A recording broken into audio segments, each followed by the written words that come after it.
Palestinian refugee camp in Lebanon called Shatila, which is in Beirut. And I don't know if you may have heard about the Sabra and Shatila massacre in 1982, where I lost some of my cousins, my friends, and relatives in that refugee camp where I was born and grew up. My parents came from Haifa in 1948, fled during the Nakba, fled to Lebanon and ended up in Shatila refugee camp. All the years I lived in Shatila, I came here in 2001 to the country during the case of Ariel Sharon, when we raised it against him when he became a prime minister of Israel. At the time, I was working with the survivor of the massacre of Sabra and Shatila to raise this case in Belgium,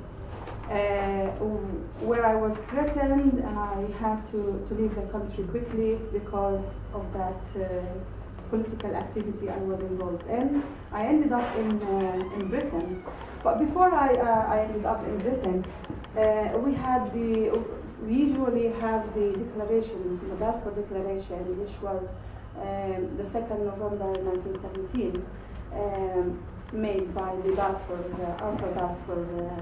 Arthur James Balfour, who was the Foreign Secretary of Britain. Every year, in the 2nd of November, we have to commemorate this declaration in our community. And since I was a child, everybody in the community say, we blame the British because they did this for us. They took our land and they did this for us, taking our land, and we became refugees because of them. So when I came to Britain and I ended up here, I had to go through the asylum case. And I found myself in a community with people who have no clue about what is the declaration, even in their own country. And I was told that these people are my enemy. So how I could, it's a contradiction, how I could be raising the issue of educating the people, or especially the young people, about the declaration, how it is affecting us, when political action had affected the Palestinian situation because of a man wanted to give a land for another people, for a third people. So I decided in this, I was studying at the time media, communication and media, and I decided to make this film. So I was the originator of the film. I went to Glasgow Access Media. I was in Glasgow, in Scotland, where I ended up 45 minutes from Balfour's home only, who affected my situation. So I decided that, okay, I want to make something awareness of this. That's the first step of solving the problem, to recognize the problem. And that's why I made this film. Not myself, but of course lots of people involved in this film. We had to raise money through the Cine Award, the different people to raise money in order to finish this film. We did the film in 11 minutes only. Imagine 100 years of conflict. We made it only in 11 minutes, just to create a gist of what's happening in one case, to apply it for the whole Palestinian nations, with 7 million Palestinians are refugees because of this one political action affected them. So the film was made in 2007 and was the first 10th film of the BAFTA nominated to the first 10th film in BAFTA. And the person who was actually the panel to judge the film was one of the director of Hollywood who made the Munich film about the Palestinian Munich attack in Berlin. So I asked him, what do you think about this film? And he said, I liked your voice. Full stop. So this is why I made this film.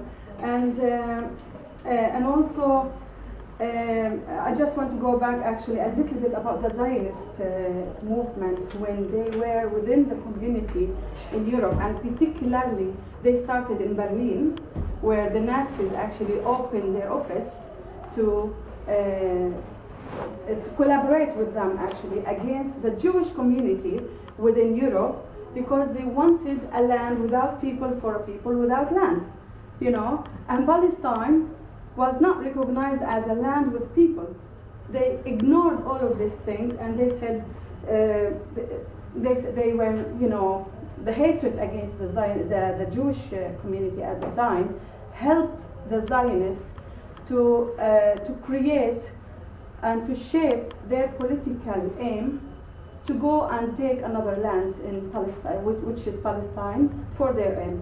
And one of them actually was a Zionist leader called Chaim Weizmann, and he was a leader, a president of the World Zionist Organization in Britain, and he was very close to Balfour. And Balfour himself was not himself even with the Zionist.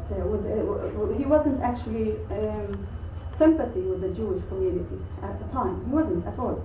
But Weizmann played a big role to make him actually accept this, and to make him accepting the idea to take a land without people for a people without land, you know, ignoring the community, the Palestinian community in Palestine. So I'm just going to quote what he said to Mr. Balfour. Supposing I was to offer you Paris instead of London. And that's what Weizmann said to Balfour at the time. He said, according to Weizmann, memoir, the conversation went as follows. Mr. Balfour, supposing I was to offer you Paris instead of London, would you take it? He sat up, looked at him, and answered, but Dr. Weizmann, we have London. That is true. I said, but we had Jerusalem when London was a marsh. He said two things which I remember vividly. The first was, are there many Jews who think like you? I answered, I believe I speak the mind of millions of Jews whom we will never see and who cannot speak to themselves.